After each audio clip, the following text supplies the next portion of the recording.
10 years ago, my husband cheated on me.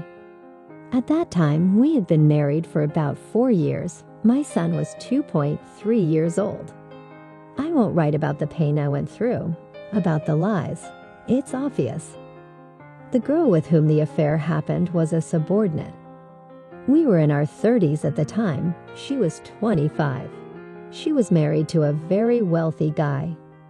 He divorced her after he found out about the affair. Her husband sort of broke up with her. We had a reconciliation. He quit his good job, to which, by the way, he was appointed by my father, and returned to his previous place of work as a doctor in a polyclinic. Financially, it was very hard. From the first days of married life, my parents helped us.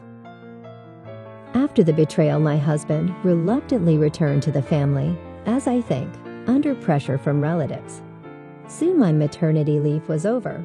I was looking for possible part-time jobs. So was my husband. But from the first days of family life, there was no common family budget. It turned out that his money was only at his disposal and mine, and my parents' money was ours. We lived in the apartment my parents bought for us. I was not happy with this situation because I had a feeling that my husband was hiding money, saving, preparing for another life without me and my son. I tried to discuss it. My husband agreed in words, but in fact everything remained unchanged.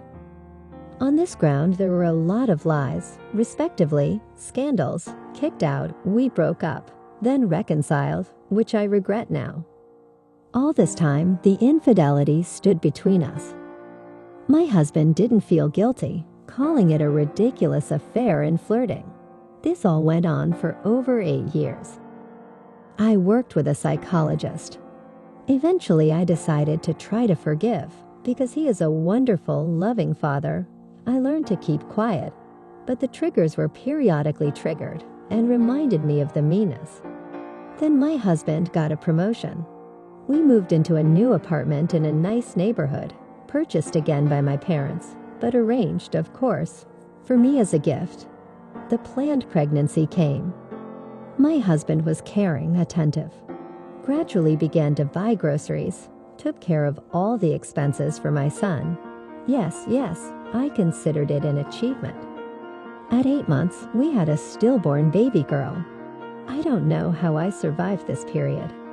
And work with a therapist started again, as I was just going crazy after my daughter's death. My husband got another very serious promotion. He was all at work, of course. He forgot about his daughter very quickly. And then came the late calls from female colleagues, lying, twisting. I did not catch him cheating, although I understand that he had already managed to learn how to code. To my attempts to explain that I did not like it, that it hurt me, he answered that he was lying for my peace of mind, that he did not have anyone, and that I needed treatment. I got tired of it, so I kicked him out. It got even worse. Since my son is 12, he misses his daddy and is very worried. With great difficulty, we reconciled and decided to go to a psychologist together. I went. He did not go under the pretext of work. 3 months later, he called me again, had business dinners, took my displeasure nervously, manipulated the child slyly. Another scandal and separation. All the time I was having problems with my health as a consequence of a tragedy, hence expensive tests, examinations, regular monitoring. I paid for everything myself. But after the last reconciliation, I put the question straight. The problem is common, so we will solve it together. Be kind, now take a material contribution. And then it started. My husband offers to be watched by the same doctors whose negligence killed my daughter in public clinics, where the regents simply do not, and the doctors just do not care. My husband gives lip service to everything, but when it comes to the case, he says, I'm not a printing press. Although his position has very high salaries. And all this time in the lull, we were preparing for a pregnancy. We are 40 years old, not much chance. And at some point triggers a hard trigger. which literally blew my mind with the memories of betrayal. And a clot of betrayal, lies, meanness, and wild stinginess began to unravel. In just a few seconds, I saw a strange, two-faced narcissist Alphonse next to me. He disgusted me at the thought of touching him. I didn't throw him out for my son's sake. I moved to another room. We live like neighbors. We do not swear, we say hello, we correspond on everyday problems. My son worries a lot. He tells him that he loves Mom very much, that Mom needs to cool down and everything will be the same. But I understand that there is no love between us. I don't want to be with him anymore, and he repulses me as a man. Working with a therapist after the tragedy, I set myself the goal to find myself, to nurture the core that I never had, and it seems to succeed. Now I have no faith or respect for him.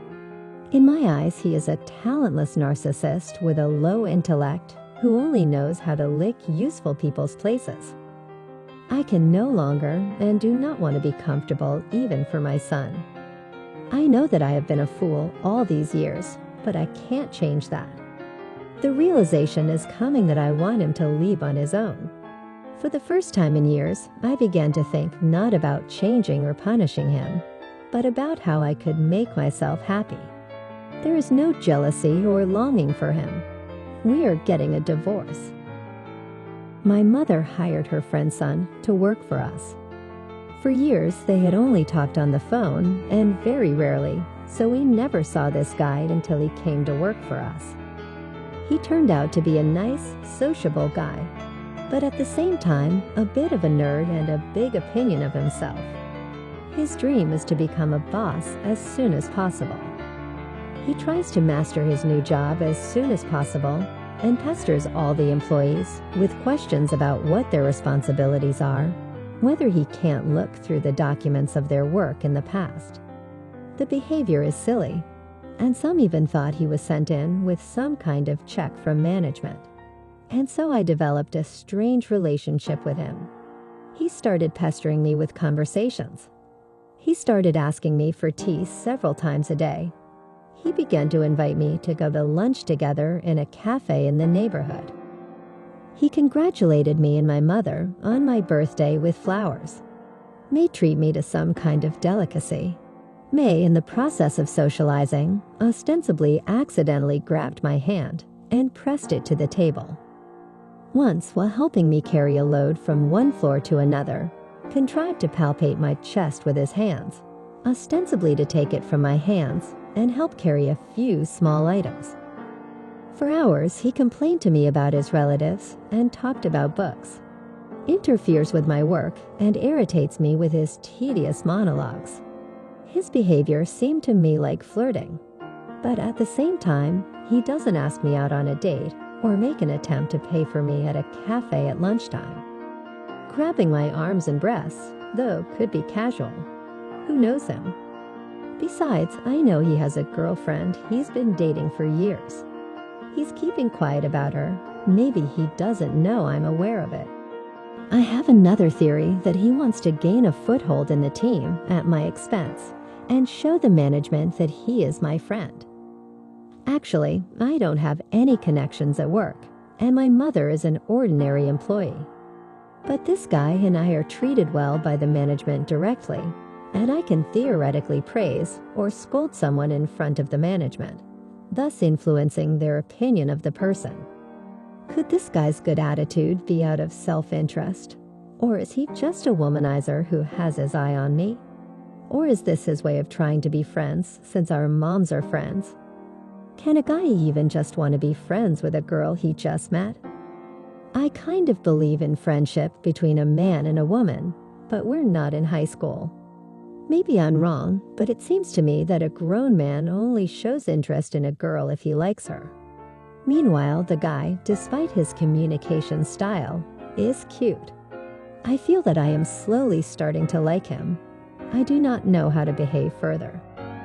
My daughter from a previous marriage is more important to my husband than me. I married a wonderful man who is raising a child. We decided that we were going to live as a family, and later I would have our baby together. My husband and I have a wonderful relationship, but recently a situation occurred that seemed to shatter my confidence in my marriage. We got together with all the family at the table, my husband's parents, friends, well, just relaxing in nature. My husband's daughter said that she was cool with her father before me. Then my brother asked my husband, "Who would you choose, your wife or your daughter?" My husband said, "Of course the daughter, she's my priority." I thought it was a joke at first, and then I asked again, to which my husband replied, "You're nice, we're good together, but daughter's the priority." I felt so hurt and ashamed for some reason. Just imagine, sitting all the relatives and my husband, whom I trust, love, and want to live my whole life, said this in front of everyone. I wanted to fall through the earth at that moment. I blushed so red with shame that they said that about me, that in public they didn't choose me. I understand that the child is always loved and important, but why talk like that in front of me and in front of everyone? I now analyze the situation, my behavior. Maybe I am like a little child, as if offended by the fact that of the two loved ones he chose not me. And maybe why such a husband, whom I have never been and will not be a priority. I want to forget this whole situation, but every time before I go to sleep I remember it. And it seems like, oh my God, what if something serious happens? I can be sure my husband will never choose me. I grew up in a family with lots of kids, and I also felt like my mom and dad had other kids that were younger than me. I wasn't irreplaceable. And now I'm not the most important one to my husband. It seems like I'm so destined to not be the only one all my life.